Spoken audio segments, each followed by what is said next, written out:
alegria estarmos na casa do Senhor, onde podemos louvar a Deus e conhecer um pouco mais da sua palavra, né?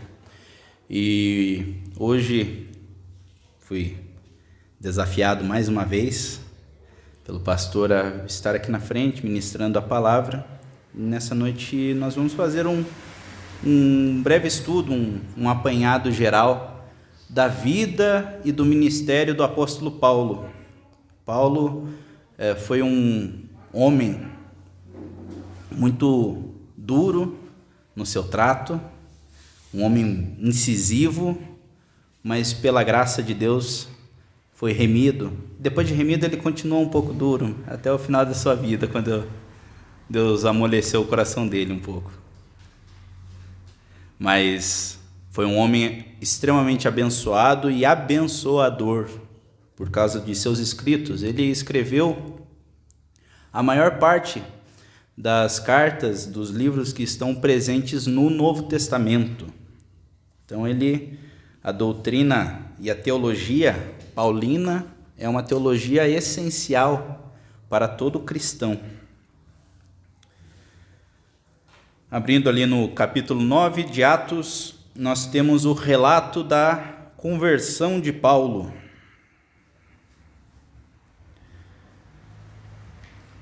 Saulo, respirando ainda ameaças contra os discípulos do Senhor, dirigiu-se ao sumo sacerdote e lhe pediu cartas para as sinagogas de Damasco, a fim de que, caso achasse alguns que eram do caminho, assim homens como mulheres, os levasse presos para Jerusalém.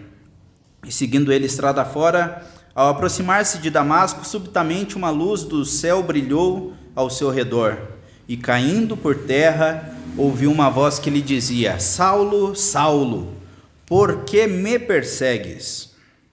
E ele perguntou: Quem és tu, Senhor? E a resposta foi: Eu sou Jesus, a quem tu persegues. Amém? Querido Deus, estamos diante da tua palavra, Senhor, e dos relatos da tua vinda, Senhor, e da vida daqueles teus discípulos, daqueles homens que sacrificaram tudo para te servir, Senhor, para que a tua mensagem pudesse chegar até nós. Em nome de Jesus que eu oro e agradeço por essa oportunidade de estar aqui na frente, Senhor, ministrando a tua palavra, Senhor, que seja ouvida a tua voz e não a minha, Pai. Em nome de Jesus que eu oro, amém. Alguns podem estar se perguntando: mas é Paulo ou é Saulo? Na verdade, ele usa esses dois nomes, né? É uma tradução do nome. Como o Mateus, se for nos Estados Unidos, para o americano, né? Para o norte-americano, vai ser muito mais comum para ele ouvir Matthew. Com essa pronúncia aqui boa, ele vai saber que eu sou brasileiro, né? Mas o Matthew, ele vai saber que se trata do Mateus, o John, o João, o Ismael. Na Arábia vai ser mais fácil, Ismael ou Ismael, né? Então, trata-se da versão hebraica do nome de Paulo, né? Saulo, o mesmo nome de Saul, o primeiro rei de Israel, e Paulus, que é a versão latina do nome desse mesmo personagem, Saulo de Tarso. Nasceu da cidade de Tarso, que era uma provínciazinha ali perto de Chipre. Chipre não, perto da Sicília, tá bom? Então, praticamente um italiano, como nós gostamos de fazer, né? Benjamita, pertencente à tribo de Benjamim. Ele era judeu de nascença e da tribo de Benjamim. Israel dividida em 12 tribos, né? Uma delas, Benjamim, fazia parte do Reino do Sul, mas isso nós podemos puxar outros estudos para falar um pouco mais sobre as tribos. Ele, nascido nessa província da Sicília, mas ele cresceu em Jerusalém. Crescendo em Jerusalém, e na sua vida e cresceu aos pés de Gamaliel. Gamaliel, ele era um grande sábio, fariseu, do povo judeu, e Jerusalém era o centro do culto de Israel, e ele teve a oportunidade de estudar com o maior teólogo, o maior estudioso, filósofo, conhecedor da lei da sua época, Gamaliel, este homem que aparece mais algumas vezes na Bíblia, dando algumas opiniões, mas isso nos indica que Paulo foi um homem bastante estudado e competente. Ele foi um homem que tinha 3 passaportes, né? Ele tinha cidadania e nascimento judaica. Ele tinha proficiência, ele sabia se comunicar no idioma grego, devido à cultura helênica de seu tempo. Lembrem os irmãos que o Felipe da Macedônia e seu filho Alexandre Magno conquistou todo mundo conhecido, inclusive Israel, que estava ali no meio, né? Israel sempre está no meio de grandes conflitos. Tem um motivo geopolítico para isso, mas não vem ao caso. Mas Israel está sempre nesses confrontos e é sempre, muitas vezes, vítima de domínios estrangeiros devido à sua boa localização. E Paulo também era cidadão romano. Nós sabemos que ele era filho de um romano, por isso ele tinha direito à cidadania romana. Então ele tinha cultura judaica, cultura helênica ou grega e a cultura romana em sua mente, no seu nascimento, e foi um homem muito inteligente. Aprendeu do melhor, viveu do melhor, era membro, né? Não vou chamar de membro ilustre do Sinédrio, mas era ilustre saber que um jovem daquele de 30 anos, talvez não devesse nem ter 30 anos, participava do Sinédrio. O Sinédrio é um conselho muito parecido para nós aqui como o Senado.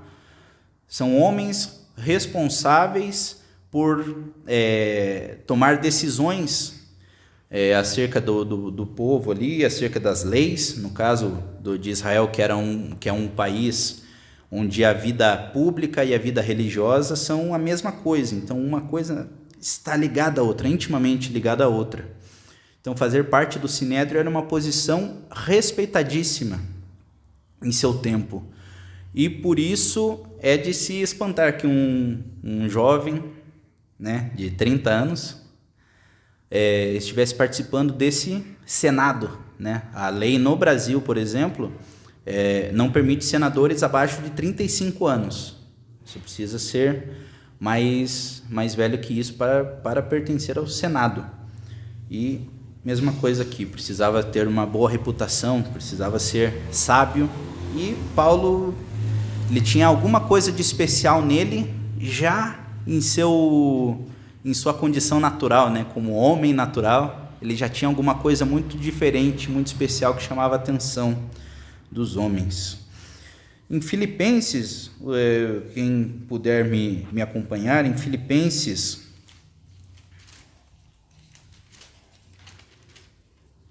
no capítulo 3, versículo 5,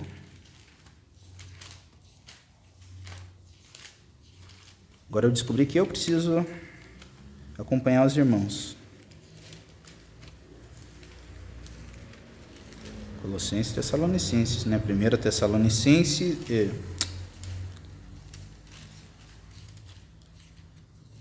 Por isso que eu não estou achando, eu estou falando Filipenses pensando em Tessalonicenses, mas é Filipenses mesmo, capítulo 3, versículo 5.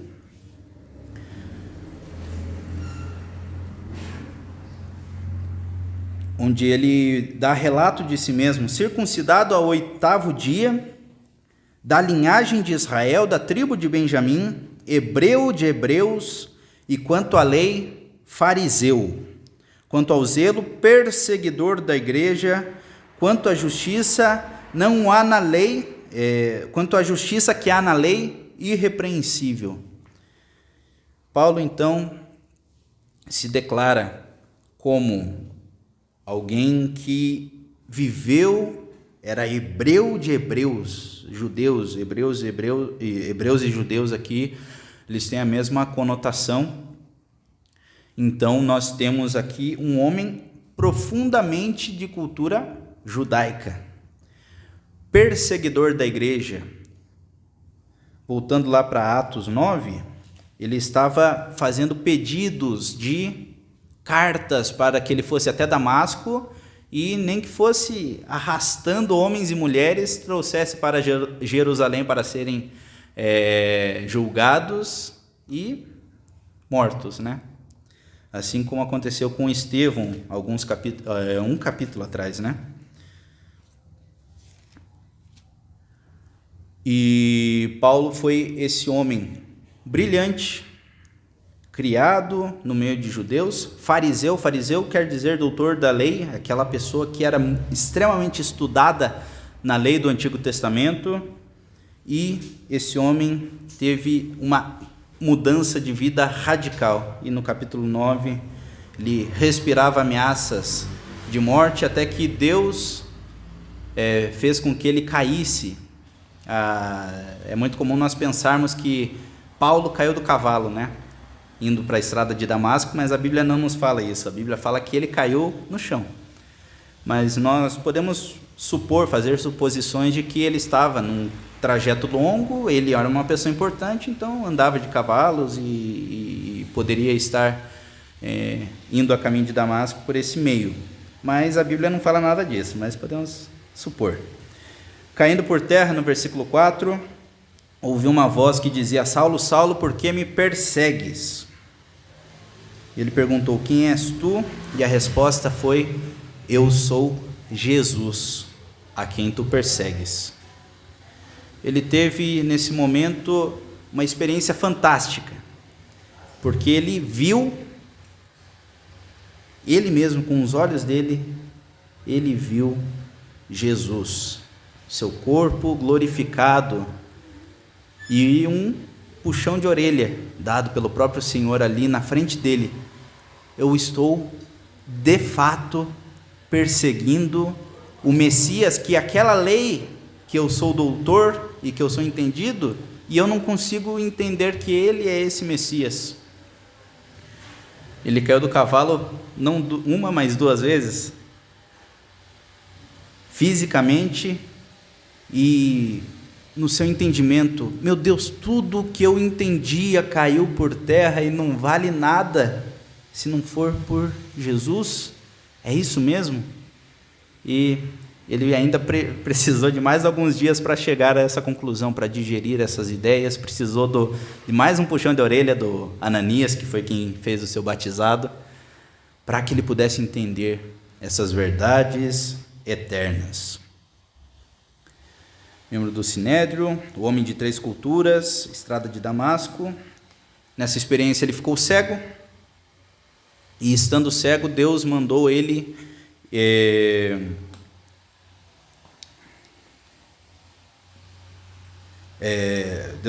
para Damasco, né?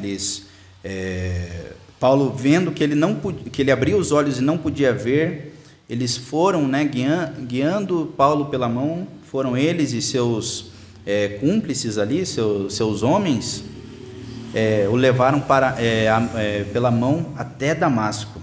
E ele ficou triste, né, muito triste com a situação. Esteve 3 dias sem ver ou sem beber nada. E então Ananias foi chamado por Deus para comparecer até Paulo, e que pudesse lhe falar algumas coisas, e que pudesse orar por ele, para que ele restaurasse a sua visão. Desse jeito, Paulo se maravilhou, porque ele viu Jesus, ele viu uma cura, ele viu um batismo, foi exortado: Paulo, por que te demoras em aceitar a Cristo? E nesse momento ocorre a conversão de Paulo. Paulo foi perseguidor da igreja e agora ele estava renunciando às coisas que ele acreditava, ele estava renunciando à integridade dele mesmo, porque ele sabia o que iria acontecer com ele, dando esse passo de fé. Surgiria outro Saulo para perseguir o primeiro. Surgiria outra pessoa que lhe apedrejaria, como ele fez com Estevão. Surgiria outra pessoa que faria com que ele sofresse tudo o que os cristãos estavam sofrendo por causa deste homem. E ele renunciou muita coisa: posições de poder, posições de autoridade, posições de status social. Nossa, um membro do Sinédrio. Não mais, agora ele seria perseguido pelo nome de Jesus. Então, Paulo, um novo convertido, ele foi até Jerusalém, onde estava o centro da igreja, né? Os apóstolos, até esse momento, os discípulos de Jesus Cristo, estavam em Jerusalém, reunidos, né? Cerca de 120, já tinham sido dispersos por causa da perseguição ali agora, mas restaram alguns apóstolos em Jerusalém, ou seja, a igreja mais importante, onde se estabeleceu, na época eles chamavam de uma seita, né? Uma seita chamada O Caminho.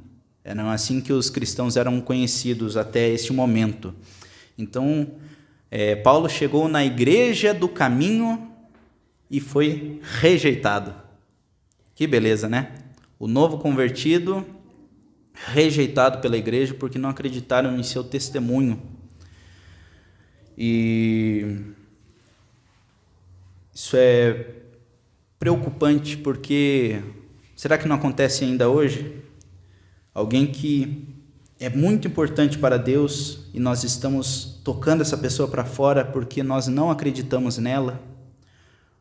Tocamos ela da igreja porque ela não está de acordo com o que eu penso. Não, ele não se veste do jeito que eu quero que ele se vista. Ele não age da forma que... ele fala muito palavrão. Ele gosta de futebol. Não é digno de estar comigo aqui do meu lado, adorando o Senhor. Claro que é digno. A pessoa que realmente foi convertida e transformada pelo Evangelho é uma pessoa que ela precisa de abraço. Nesse momento ela se torna perseguida e ela precisa de apoio. E os apóstolos, discípulos de Jesus Cristo, que puderam vê-lo face a face, o rejeitaram. Muitas vezes nas nossas leituras nós vemos ali Atos e nós achamos que a história de Paulo aconteceu tudo numa sequência, né? Mas aqui, irmãos, nós ainda estamos no ano 30 aproximadamente, que Jesus foi morto aproximadamente no ano 30. 31 ou 32 que essas coisas aconteceram aqui. Então, a Bíblia nos fala que Paulo, depois que ele foi para Damasco, ele começou a falar sobre a palavra de Deus e as coisas que aconteceram para ele, e ele teve que sair de lá fugido. Ele saiu de lá fugido e a Bíblia nos conta, no final de... Cadê aqui, ó? Capítulo 9, versículo 25. Mas os seus discípulos tomaram-no de noite e o colocaram num cesto e desceram pela muralha. Eles tiveram que correr com Paulo dentro de um cestinho para colocar ele para fora da cidade, senão iam matar ele, já em Damasco, com medo da perseguição. e assim sendo, Paulo foi para Jerusalém e foi rejeitado pelos apóstolos. E ainda nos fala que Barnabé, um homem que era especial, que era um homem de consolação, um homem que era empático, que via o sofrimento do outro e se compadecia, era um filho de consolação, era aquela pessoa que apaziguava. No versículo 27, Barnabé tomou consigo e levou aos apóstolos e contou-lhes o que vira, como ele vira o Senhor no caminho, e que este falava como em Damasco, pregara ousadamente em nome de Jesus, mas estando com eles em Jerusalém, entrando e saindo, pregando ousadamente em nome do Senhor, falava e discutia com os helenitas, mas eles procuravam lhe tirar a vida. Tendo, porém, isso chegado ao conhecimento dos irmãos, levaram-no até Cesareia e dali o enviaram para Tarso. Que experiência! Ele, novo convertido, transformado, foi até a igreja e a igreja teve que mandá-lo de volta para a casa dele, para a terra natal dele. E lá ele passou 13 anos. Então nós pensamos que a história de Paulo foi corridinha, uma coisa atrás da outra. Ele voltou para casa. E entre indas e vindas, indo para a Arábia, indo para Tarso, indo para outros lugares, ele passou 13 anos. Barnabé o chamou novamente porque precisavam de homens de Deus sinceros lá em Antioquia. E Barnabé se lembrou, tem aquele irmão lá, o Paulo, ele vai ser útil para o ministério. Foi até Tarso e o chamou, e ele passou mais ou menos um ano pregando em Antioquia, servindo, sendo membro ativo da igreja de Antioquia. E, passados esses 14 anos, ele voltou para Jerusalém. Quando ele voltou para Jerusalém, ele conseguiu falar dos seus feitos, dos seus testemunhos. Ele pôde explicar para os discípulos como foi o processo, todo o processo que ele passou, qual era a mensagem que ele ensinava para os gentios, qual que era a palavra, e os apóstolos se maravilhavam. Mas Paulo é muito conhecido por causa de suas viagens. Nós temos, a princípio, 3 viagens missionárias, que é o mais comum de se dizer. A primeira viagem missionária de Paulo, ele passou por uma região chamada Galácia. Ele passou por várias cidades dessa região da Galácia, e ele passava de cidade em cidade, falando de Deus, pregando as maravilhas de Deus, falando que o evangelho que ele transmitia não era um evangelho que ele tinha recebido de aprender de alguém.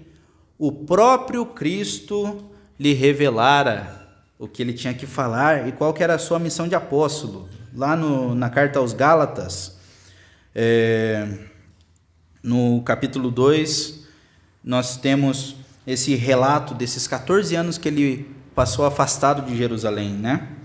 14 anos depois, subi outra vez a Jerusalém com Barnabé e também levei a Tito.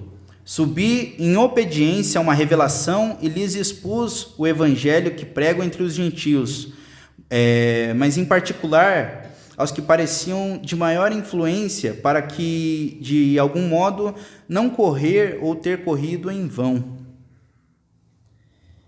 Esse é o relato bíblico desses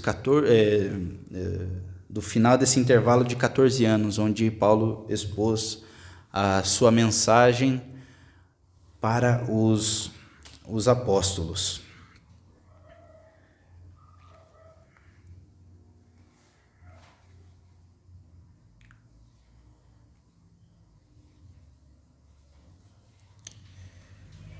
Nessa primeira viagem missionária de Paulo, ele passou por Antioquia, ele saiu de Antioquia, né? Foi enviado pela igreja de Antioquia, onde lhes impuseram as mãos e foram escolhidos Paulo e Barnabé para essa missão. Eles foram para Salamina, Pafos, Atália, Perge. Perge é uma cidade legal porque foi lá onde João Marcos, lembra do João Marcos? Ele abandona Paulo no meio da missão. Ele foge com medo das coisas que estavam acontecendo, das retaliações. Logo depois ele passa por uma cidade chamada Antioquia Pisídia, ele passa por Icônio e passa por Listra. Listra é um caso interessante porque lá em Listra eles realizaram, pelo poder de Deus, alguns milagres. Dentre desses milagres ele curou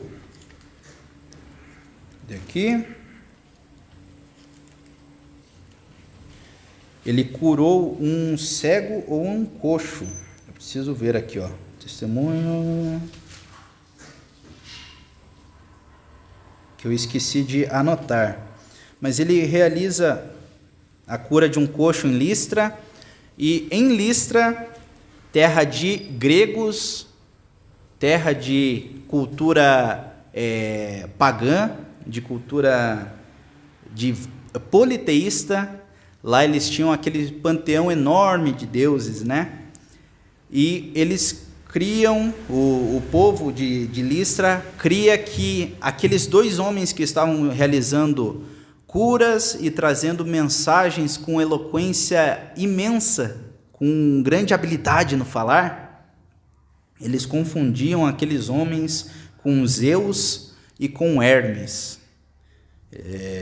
Eles falavam, é Júpiter. Júpiter e Zeus são correlacionados, se tratam da mesma divindade, um na cultura grega, outro na cultura romana, e Hermes e Mercúrio, que são também correlatos.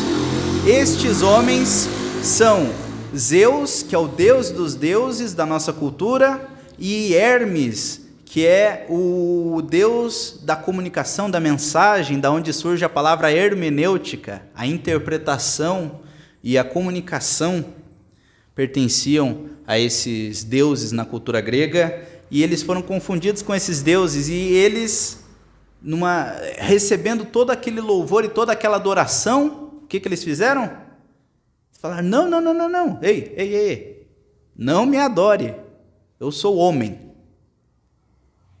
Eu sou homem como vocês. Quem está realizando esses milagres não sou eu, mas é o Cristo morto, ressuscitado e que está glorificado agora à direita do Pai, que está fazendo esses milagres. Servi a Cristo, sou apenas um mensageiro.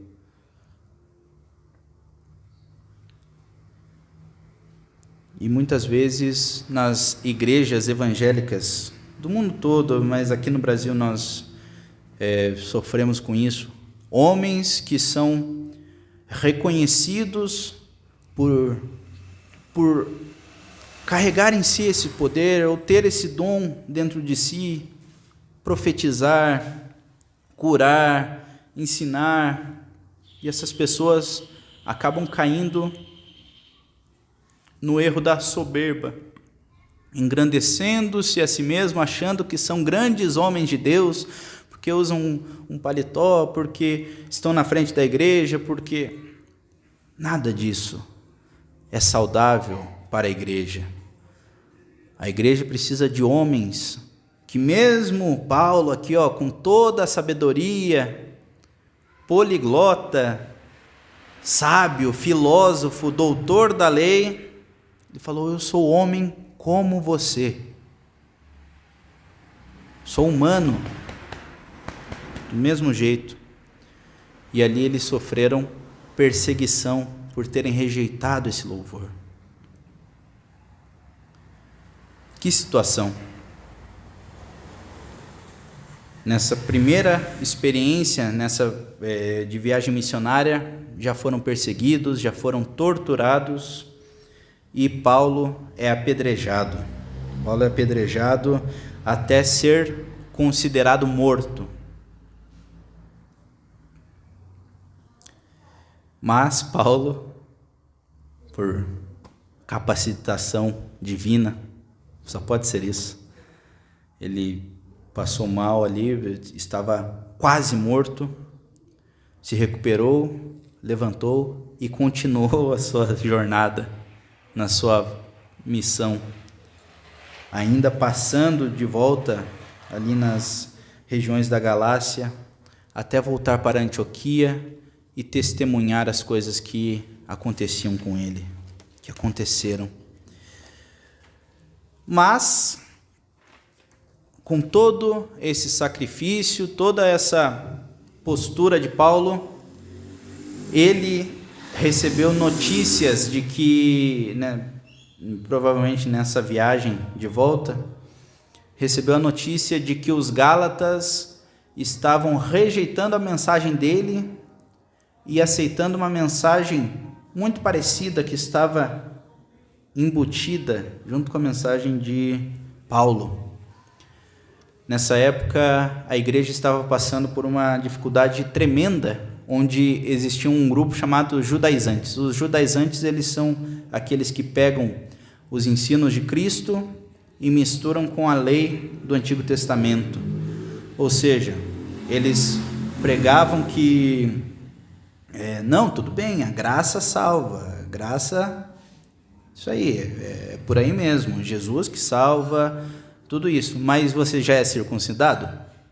Circuncidado, para quem não sabe, no órgão genital masculino, você tem uma pele onde é cortada e esse sacrifício, esse corte, ele é feito de forma que você é reconhecido como judeu por causa desse corte. É a aliança que foi feita lá com Abraão, no começo da Bíblia, é contada essa história. E esses judaizantes, eles queriam voltar para aquelas tradições que Jesus havia derrubado, deixado para trás e promulgado um novo testamento, uma nova aliança, como nós lemos lá em Hebreus. E esse movimento judaizante causou muitos problemas para a igreja. Em Atos 15 nós temos uma descrição de um debate, de um concílio que a igreja teve, Concílio de Jerusalém, onde de um lado tinha aqueles que ensinavam que a graça salvava e outros que falavam que os gentios eles precisam ser judeus antes de se converterem. Eles precisam passar pelo rito da circuncisão. Eles precisam guardar as leis, eles precisam fazer todo o protocolo, todos os procedimentos que os judeus adotavam. E Paulo e Barnabé e outros irmãos também rebatiam falando, não, a graça, Jesus basta, Jesus, somente a graça salva. Nós não precisamos voltar lá para o Antigo Testamento porque nós temos uma esperança maior e melhor. O resultado desse concílio foi o parecer de Tiago, irmão de Jesus, que apaziguou a situação naquele momento, falando que, olha, nós não vamos comer alimentos sacrificados aos ídolos, nós vamos seguir aqui algumas práticas judaicas, mas nós não vamos obrigar os gentios a se circuncidar, tá bom? Tá tudo certo? Todo mundo bem? Apazigou. Em outros momentos nós podemos trazer que muitas vezes esse apaziguamento, essa política de boa vizinhança acaba voltando para você na forma de pedrada às vezes. Mas isso nós podemos trazer em outro estudo. Dado esse veredito, essa posição oficial da igreja, voltamos lá para Antioquia e Paulo e Barnabé são mandados para a segunda missão, a segunda viagem missionária. Problema número 1. Paulo e Barnabé brigaram. A Bíblia fala que houve não pequena contenda, né? Então brigaram muito feio. E Barnabé, o nome dele significa apaziguador, filho de consolação, filho daquele. Para esse cara que era conhecido como apaziguador, calmo, tranquilo, calmo, sereno e tranquilo, ter brigado de forma irreconciliável, é porque a briga foi muito feia. E eles brigaram por causa daquele rapaz que eu mencionei há alguns minutos atrás, o João Marcos. Porque lá em Perge, João Marcos abandonou a missão. E Barnabé queria trazer o João Marcos para embarcar na segunda missão. E Paulo falou, de jeito nenhum, comigo não anda mais. Entrego para... Mandou o diabo que o carregue, né? Mas...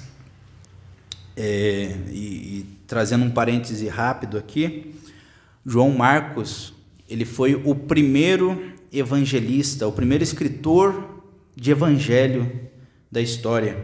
Ele foi o responsável por receber, na teologia nós chamamos de fonte Kelly, uma fonte primária, que possivelmente foi Pedro, mas isso são especulações, nós não temos certeza sobre isso.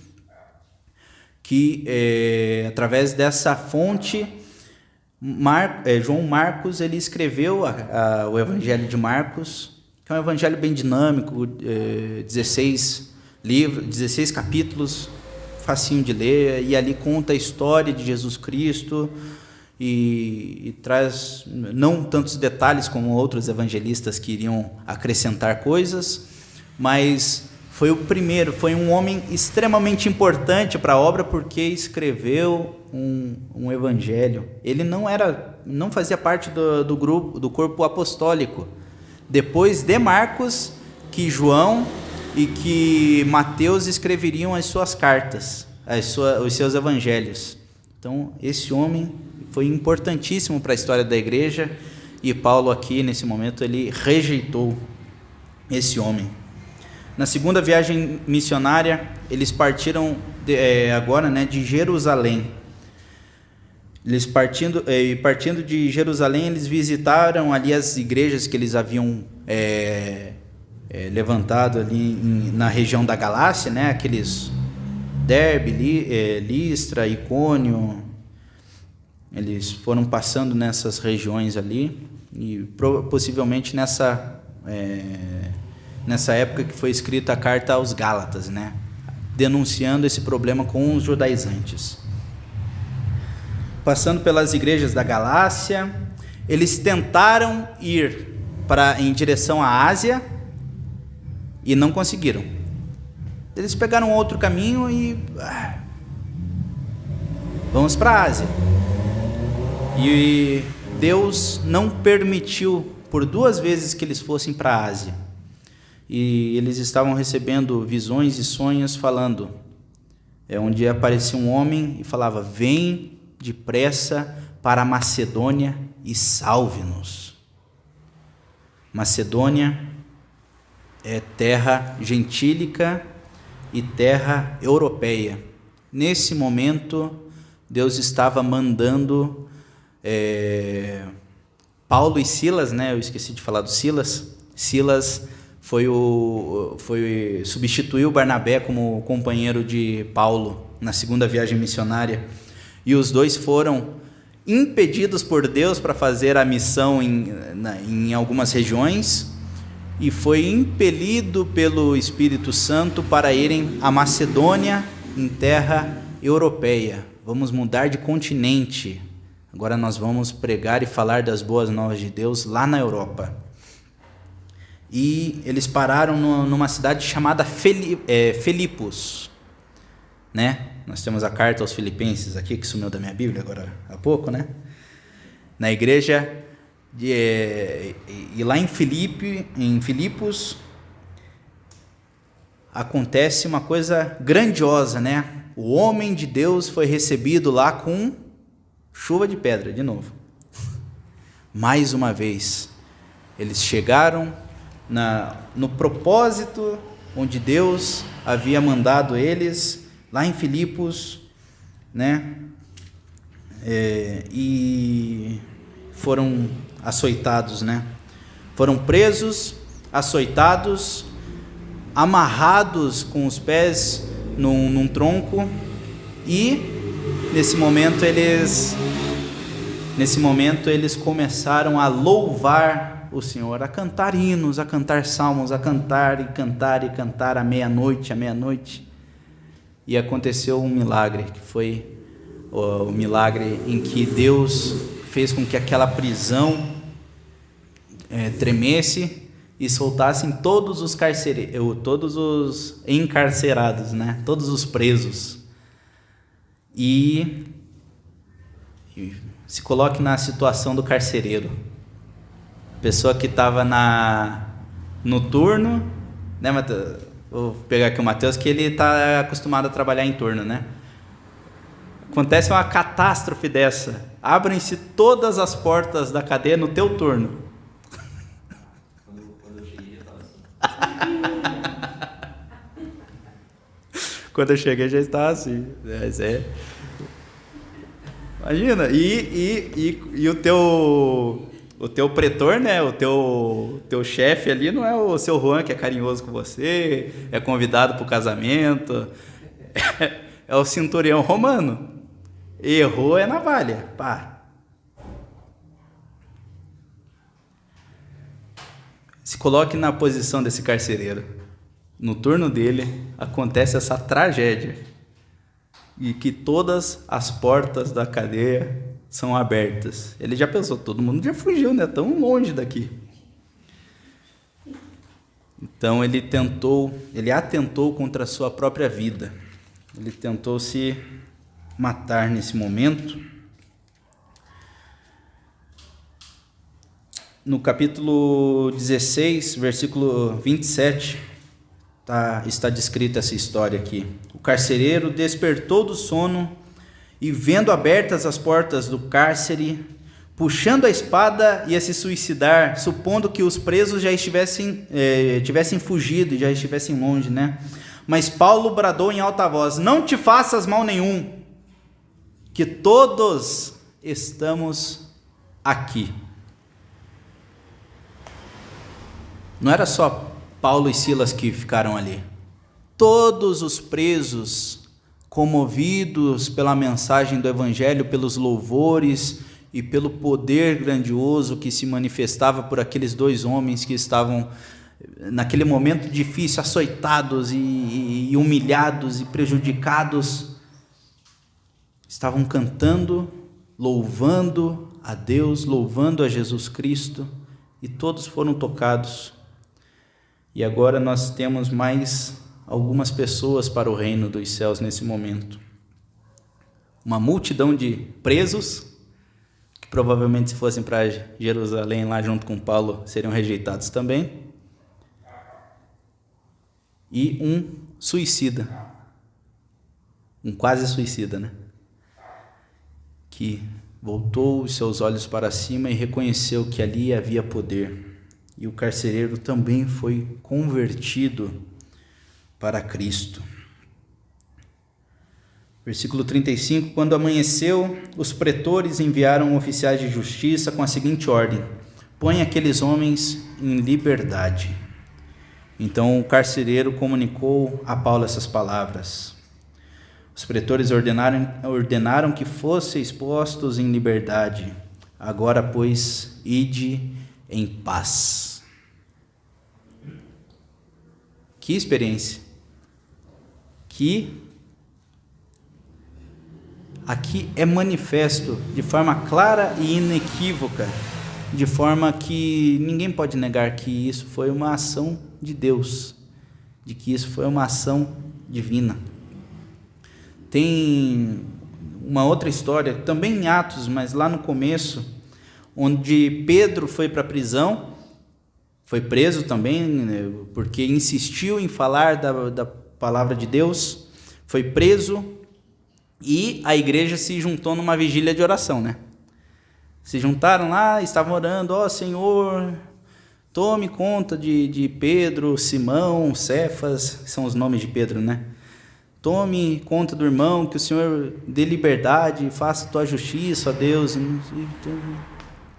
Dali a pouco, Pedro bate na porta da casa, assim, vem a criada lá, vê, ó, é o Pedro que está aqui fora. Ah, capaz que é, não é, ele está preso.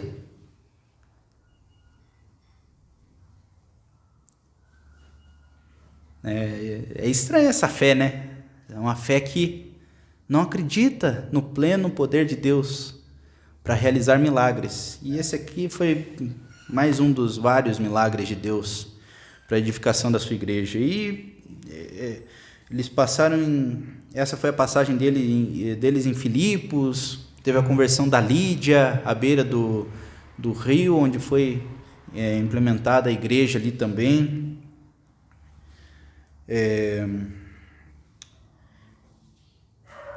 Agora uma cidade interessantíssima, Bereia, que foi uma cidade onde eles passavam, pregavam o evangelho, tinham ali as suas sinagogas também na cidade de Bereia, e eles faziam uma coisa que muitos crentes hoje em dia não fazem.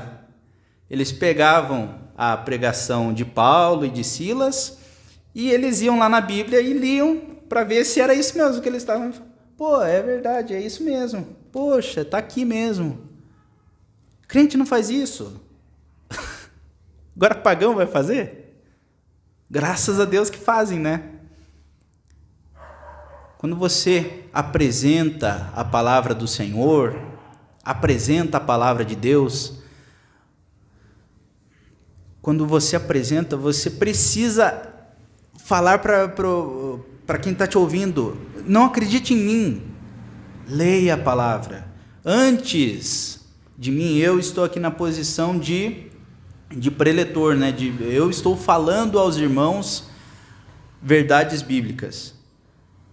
Se vocês forem absorvendo tudo que eu falar e vai aprender a história de maneira equivocada e errada, e eu posso aqui inventar um monte de coisa, inventar que você tem que fazer isso para ser salvo, tem que fazer aquilo outro, julgue. Primeira coisa, pegue a sua Bíblia, pegue as referências, pegue tudo que você puder e estude por si mesmo. Peça orientação para o Espírito Santo para que você possa entender a palavra. Se tiver alguma coisa muito complicada, porque são culturas diferentes, nós devemos nos colocar em culturas diferentes. Aqui nós estamos falando de culturas de 2000 anos atrás, então as coisas aconteciam de forma muito diferente. Nós pensamos que essas viagens aqui aconteceram rápido, né? Qual que era o Uber que eles usavam na época? Não tinha Uber. Era barco e Paulo entrava no barco, o barco afundava. Então era mais difícil ainda. Então nós precisamos colocar todas essas questões também diante do texto que nós estamos estudando, tá? Precisa ter contexto para se aprender da palavra de Deus. E qual será que é o gentílico de Bereia? Bereanos? Deve ser bereanos. Os bereanos, eles ouviam as pregações de Paulo e liam a palavra para ver se conferia tudo aquilo que eles falam. Não faz sentido, está na palavra mesmo. Eles consultavam as escrituras. Logo após isso, eles passaram em Atenas, e em Atenas, capítulo 17, nós temos um dos mais belos sermões da história da igreja. Eles passam ali por Tessalônica, passam em Bereia e até Atenas, onde eles vão para um lugar chamado Areópago, onde estavam ali várias pessoas influentes, várias pessoas cultas. Atenas, o centro do mundo da intelectualidade, né? E pediram para que Paulo falasse as maravilhas que ele estava anunciando durante as suas missões, durante as suas viagens. E Paulo, ele dá um sermão belíssimo, onde ele percebeu que na cidade toda haviam deuses e esculturas que eram dedicadas aos deuses gregos, e tinha uma lá que chamou a atenção dele, que estava escrito ao Deus desconhecido, que estava lá para caso os gregos tivessem esquecido de algum Deus e não estivessem adorando a ele, eu me curvo ao Deus desconhecido para que ele me abençoe também. Isso nos ensina uma importante lição. Nós precisamos saber nos contextualizar, nos aproximar de com quem a gente está falando. Nós precisamos adequar não a mensagem, mas adequar as palavras. E isso precisa ter um limite, porque se eu precisar alterar a mensagem para que eu possa ser ouvido em algum lugar, é melhor que não seja ouvido.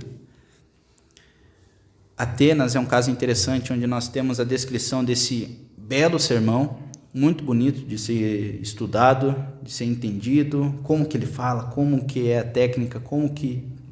tudo perfeito.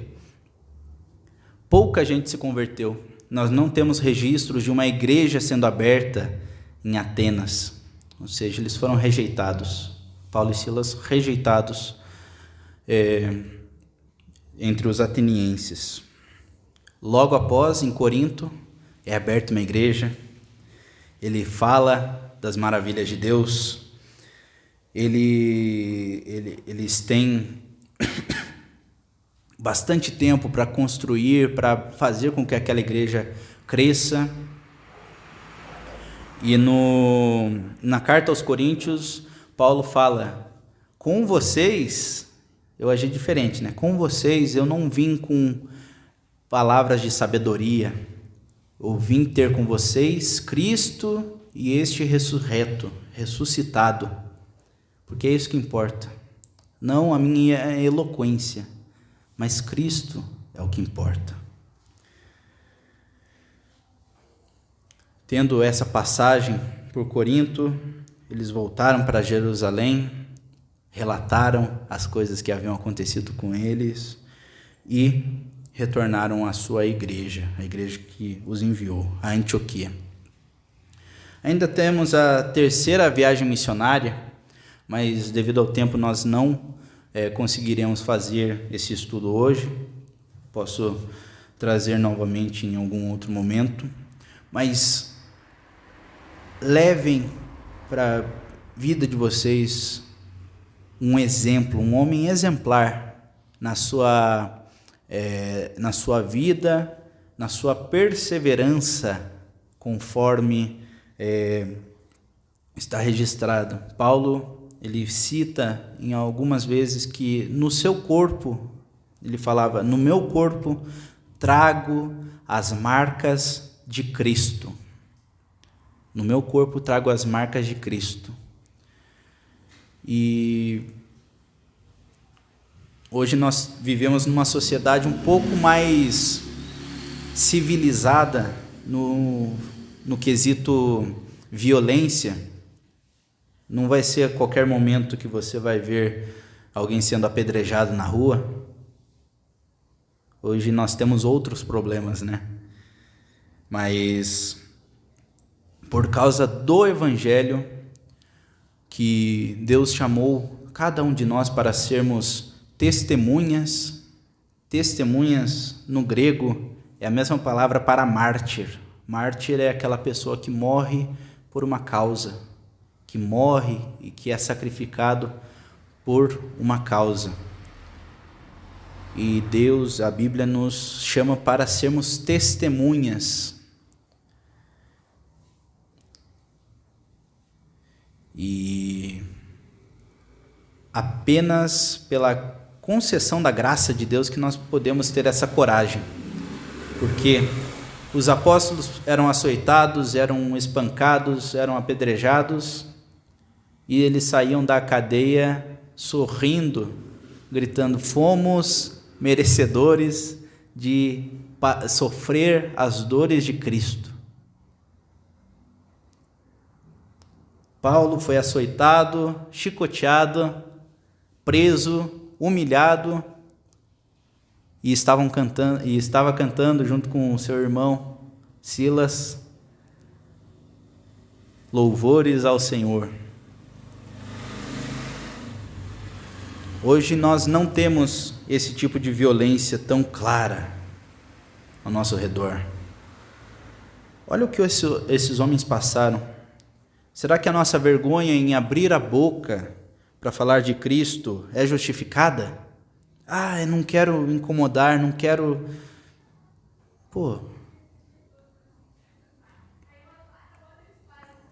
A pessoa vai zombar de você. A pessoa vai rir da sua cara. Você acredita num Deus que morreu? Você quer que eu acredite nele também? Você acredita num Deus que é invisível?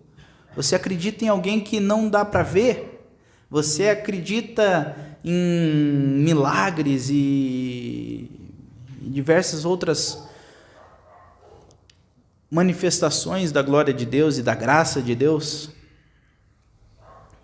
Isso não é para mim. E você pode ser zombado por causa disso. Você pode ser agredido por causa disso. Você pode ser xingado por causa disso. Mas por causa dessa perseverança, a mesma perseverança. E não pense que é diferente o Espírito que concedia coragem a Paulo, a Barnabé, a Silas, a Pedro, a Mateus, a todos os apóstolos, a todos os discípulos, a todos os convertidos, a todos os mártires. Quem dá condição e coragem para que você mantenha a sua fé em Cristo Jesus é o mesmo Espírito, que é o Espírito Santo do Senhor Jesus, entronizado para todo sempre. Amém?